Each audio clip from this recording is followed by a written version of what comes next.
Hello and welcome. इस video में हम डिस्कस करेंगे मुल्क राज आनंद और इनके नॉवेल्स जो कि एग्जाम पॉइंट ऑफ व्यू से बहुत इंपॉर्टेंट हैं। मुल्क राज आनंद जो है 12 दिसंबर 1905 में पैदा हुए पेशावर में। और पेशावर जो है इंडिया का पार्ट था जब ब्रिटिश यहाँ पे रूल कर रहा था। अब ये पेशावर जो है पाकिस्तान में है। और इनकी डेथ हुई 28 सितंबर 2004 में। और कहाँ पे हुई? पुणे में। 2004 में इनकी डेथ हुई पुणे में, जो कि इंडिया में है। और लिटरेरी मूवमेंट्स किन पहले जो ये एक इंडियन इंग्लिश लिटरेचर के राइटर माने जाते हैं, इंग्लिश राइटर थे इंडिया के। और ये प्रोग्रेसिव राइटर्स मूवमेंट के जो है एक मेंबर थे। प्रोग्रेसिव राइटर्स मेंबर जो हैं उनमें से एक ये मेंबर थे। और being one of the first Indian novelists to write in English about the lives of the poor and marginalized, especially the caste system and colonial oppression। ये इंडिया के पहले ऐसे नॉवलिस्ट हैं जो मार्जिनलाइज्ड के बारे में लिखते थे। मार्जिनलाइज्ड मतलब जो सोसाइटी में, जिनको सोसाइटी में पूरा हक नहीं मिलता, जैसे वुमेन को पूरा हक नहीं मिलता था, वो भी अप्रेस थे। जैसे लोअर कास्ट के लोग, दलित थे, उनको पूरा हक नहीं मिलता था सोसाइटी में, उनके बारे में लिखते थे, उनकी राइट्स के बारे में लिखते थे। और दो तरह की ऑपरेशन इंडिया में चलती थी। पहले कास्ट सिस्टम जो है दलित को जो है ऑपरेस किया जाता था। और जो कॉलोनियल ऑपरेशन था उसके बारे में भी ये लिखते थे।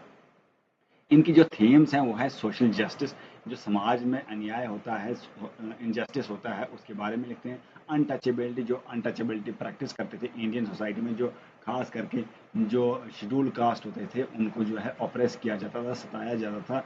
उनको मतलब टच नहीं करने देते थे उनको, या उनको पानी लेने नहीं देते थे। वो सब इसमें जो है अच्छी तरह डिस्कस किया है अपने नॉवेल्स में। पॉवर्टी के बारे में डिस्कस किया है, कॉलोनियल एक्सप्लॉयटेशन के बारे में, और ह्यूमन डिग्निटी। ह्यूमन डिग्निटी मतलब इंसान को डिग्निटी के साथ जीने का पूरा हक है, अधिकार है।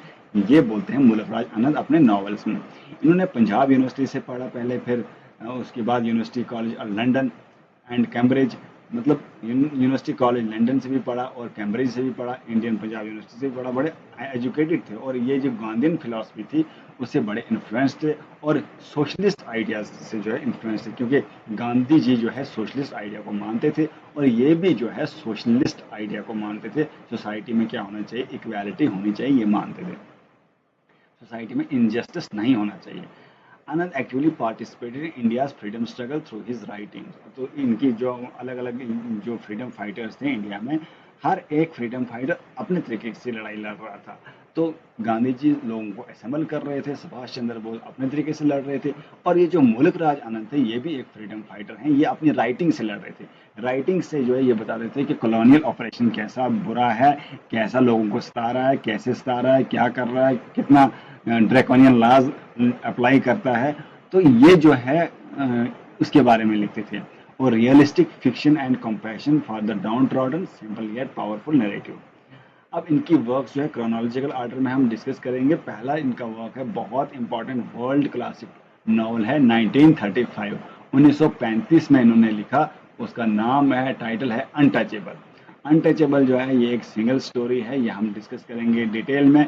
और अनटचेबल के बाद सीधा दूसरे साल उन्होंने कूली लिखा। अनटचेबल के बाद कूली 1936 में लिखा कूली। और इसमें जो है मुन्नो एक प्रोटैगनिस्ट है, उसके बारे में पूरा दिया है। और उसके बाद सीधा तीसरे ईयर में two leaves and a bud 1937 में लिखा। तो ये जो है हर साल मतलब लिखने लगे। पहले अनटचेबल लिखा 1935 में, 1936 में कोली, और 1937 में the leaves and a bird. उसके बाद 2 साल के बाद लिखते हैं द विलेज। जो ये जो है उनमें विलेज जो है ये पार्ट ऑफ ट्रायोलॉजी है। ट्रायोलॉजी मतलब तीन नावल इकट्ठे। उसमें लल्लू ट्रायोलॉजी उसका नाम रखा। लल्लू ट्रायोलॉजी का पार्ट जो है कौन कौन से हैं? पहले द विलेज है। ये जो है विलेज, इसमें भी एक कैरेक्टर होता है, लल्लू होता है, और वो पूरा मतलब प्रोटैगनिस्ट होता है तीनों नॉवेल्स में। अक्रॉस द ब्लैक वाटर्स 1940 में लिखा, ये सेकंड पार्ट है ट्रायोलॉजी का। और तीसरा पार्ट जो the sword and the sickle, ये फाइनल पार्ट है ट्रायोलॉजी का। ये ट्रायोलॉजी जो है ये एग्जाम पॉइंट ऑफ व्यू से बहुत इंपॉर्टेंट है, ये याद रखनी है। The village across the black waters, the sword and the sickle, ये जो है लल्लू ट्रायोलॉजी का पार्ट है। उसके अलावा भी उन्होंने लिखा है the big heart, seven summers, morning face, private life of an Indian Prince, confession of a lover. ये भी वर्क्स उन्होंने लिखे हैं। ये कुछ इंपॉर्टेंट वर्क जैसे द अनटचेबल जो है 1935 में जो लिखा है उन्होंने, ये वर्ल्ड क्लासिक वर्क है और इसको डिटेल से पढ़ना है। टेक्स्ट अगर पढ़ना चाहो टेक्स्ट पढ़ सकते हो, बहुत इंपॉर्टेंट है ये एग्जाम पॉइंट ऑफ व्यू से। हम शॉर्ट समरी इसकी डिस्कस करेंगे। इसकी शॉर्ट समरी जो है, इसमें बका होता है, एक यंग स्वीपर होता है, इंडियन टाउन में रहता है, wakes up at dawn to begin his day cleaning latrines. और जो बका होता है वो हमेशा क्या करता है, लेटरिन्स, लोअर कास्ट का बंदा होता है, अनटचेबल उसको मानते हैं सारे सोसाइटी में। जिसे मतलब दलित्स होते हैं, जो शेड्यूल कास्ट टाइप के लोग जो है, उनको इस तरह का ट्रीट किया जाता था ब्राह्मण्स के द्वारा। तो ये बका जो है ये टॉयलेट्स क्लीन करता है, ये सारे ऐसे ही काम करता है, और ये लोअर कास्ट से बिलोंग करता है, उसको अनटचेबल बोलते हैं। और इसकी ड्रीम जो है, ये सपना है कि मैं एक अच्छी ज़िंदगी जीऊँगा, डिग्निटी के साथ मुझे ट्रीट किया जाए। जैसे उस दौरान में जो ब्रिटिश को जो है साहिब्स बोलते थे, क्योंकि ब्रिटिश इंडिया में रूल कर रहा था, उनका जो रूल चल रहा था, और वो ही अच्छे अच्छे एडमिनिस्ट्रेटिव पोस्ट पे थे, उनको साहिब्स बोलते थे। तो ये चाह रहा था कि मुझे भी आगे जाके साहिब लोग बोले और मेरी डिग्निटी बढ़े, मुझे भी ऑनर मिले, ठीक है। तो इसकी जो है, इसकी मॉर्निंग जो है फुल ऑफ ह्यूमिलेशन से स्टार्ट होती है। प्रीस्ट इसको कर्स करता है, उसको एक्सीडेंटली टच करता है शॉपकीपर से, शॉपकीपर इसके ऊपर फूड फेंकता है, दूर से ही खाना फेंकते हैं खाने के लिए। और पीपल जैसे वो स्ट्रीट में आता है, कौन, वो बखा जब स्ट्रीट में आता है तो वो उसको क्या बोलते हैं, अनटचेबल, अनटचेबल करके जो है उसको बुलाते हैं। सारे लोग बोलते हैं ये अनटचेबल इंसान आया। तो बखा जो है टाउन में जाता है, उसको मतलब मारा जाता है, स्ट्रीट में बोलता है तू हमारी गली में आया, तूने स्ट्रीट को गंदा कर दिया। और बाद में ये सुनता है कि गांधी जी आया है, और गांधी जी जो है अनटचेबल्स के बारे में बोलता है, और वो बोलता है कि अनटचेबल हम खत्म कर लेंगे। और उसके जो है मन में एक उम्मीद जागती है, उसके दिल में एक उम्मीद जागती है कि Gandhi ji will come and will vanish the untouchability from the society. और उसके बाद उसको एक फ्रेंड बोलता है कि एक नया सिस्टम आने वाला है, फ्लश टॉयलेट आने वाला है। तो फ्लश टॉयलेट के बारे में जब उसको एक दोस्त बोलता है, वो बड़ा खुश होता है कि मुझे जो है इस टॉयलेट क्लीन करने से जो है क्या होगी, मुझे इससे शांति मिलेगी, मतलब मुझे इससे जो है छुटकारा मिलेगा। क्योंकि उस समाज में जो है क्या होता था, दलित्स में, दलित्स को खास करके जो लोअर कास्ट के होते हैं, उनको जो है शेड्यूल कास्ट को क्या, जो शेड्यूल कास्ट होता है उनको जो है टॉयलेट्स क्लीन करवाते थे, उनको टच नहीं करने देते थे, उनको जो है बहुत मतलब डिस्क्रिमिनेशन करते थे। और वो बोलते थे ये जो है which could eliminate the need for people like you to clean. वो बोलता है कि अगर फ्लश टॉयलेट आएंगे तो हमारी जो ज़रूरत नहीं पड़ेगी लोगों को, और हमसे जो है टॉयलेट्स क्लीन नहीं करवाएंगे। Baka wonders if technology और Gandhi ji movement will bring him freedom from the degrading life. और ये बोलता है कि गांधी जी की मूवमेंट और ये फ्लश टॉयलेट का आना, साइंस और टेक्नोलॉजी से जो है हमें इस डिग्रेडिंग लाइफ से जो है छुटकारा मिलेगा, हमें लोग जो है टॉयलेट साफ नहीं करवाएंगे। जैसे ही शाम होती है तो वो चले जाते हैं घर में, और उसको ये उम्मीद रहती है कि ऐसा होगा। और उसको जो है fate, knowing his fate is tied to rigid and social system.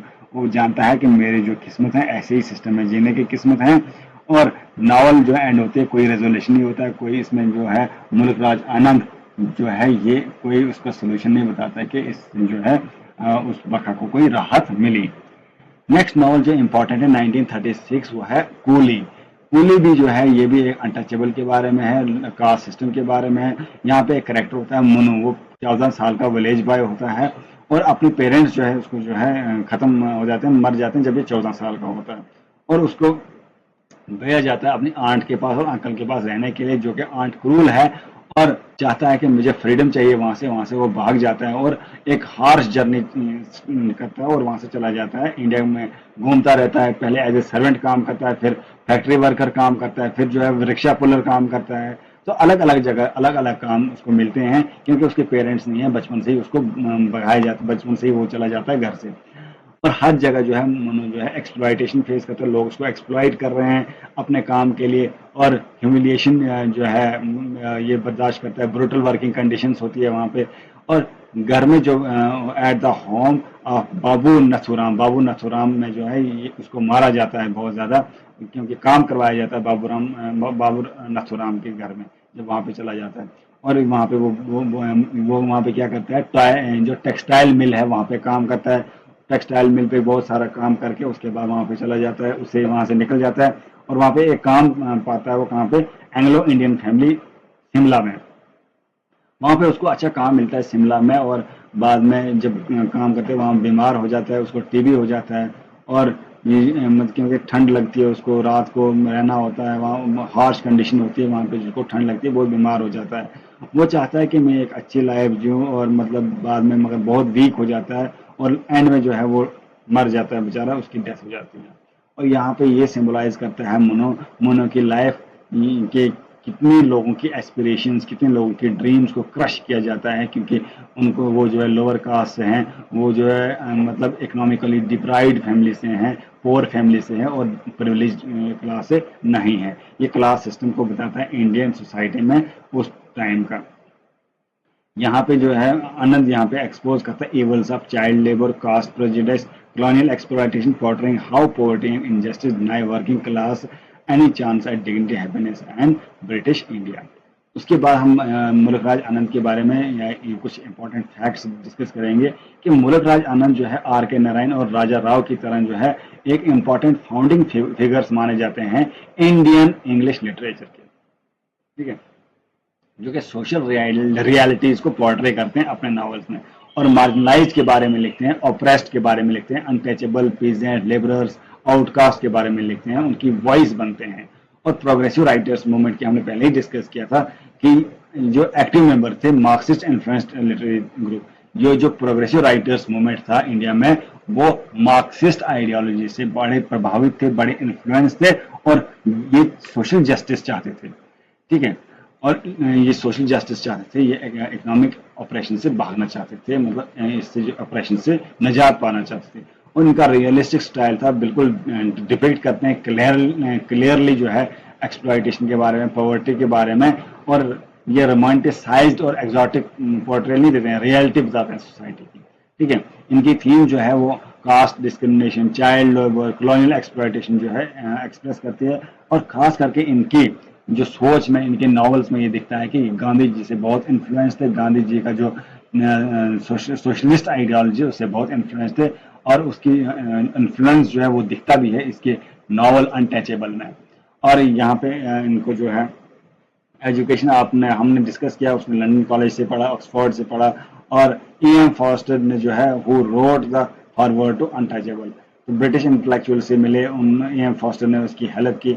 मतलब ट्रायलॉजी हमने पढ़ी इसकी, लल्लू सिंह की लल्लू सिंह इसमें कैरेक्टर होता है, और the village across the black waters and the sword and the sickle, ये ट्रायलॉजी जो है इंपॉर्टेंट है।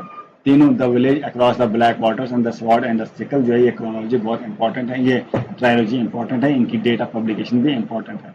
और उसने जो सेवन समर्स, मॉर्निंग फेस, ये भी लिखा है, ये उसके अपने आइडियाज को रिफ्लेक्ट करता है और पर्सनल हिस्टोरिकल नैरेटिव्स को रिफ्लेक्ट करता है। अब लिटरेरी रिकॉग्निशन जो है, उनको बड़े ऑनर्स मिले, साहित्य अकादमी अवार्ड इनको मिला है। ये याद रखना है, साहित्य अकादमी अवार्ड जो है मुल्कराज आनंद को मिला है, क्योंकि सेंट्रल राइटर थे पोस्ट कॉलोनियल और इंडियन इंग्लिश लिटरेचर के। तो ये साहित्य अकादमी अवार्ड जो इनको मिला है, ये पॉइंट भी बहुत इंपॉर्टेंट है एग्जाम पॉइंट ऑफ व्यू से। मिलते हैं नेक्स्ट वीडियो में नेक्स्ट टॉपिक के साथ, तब तक के लिए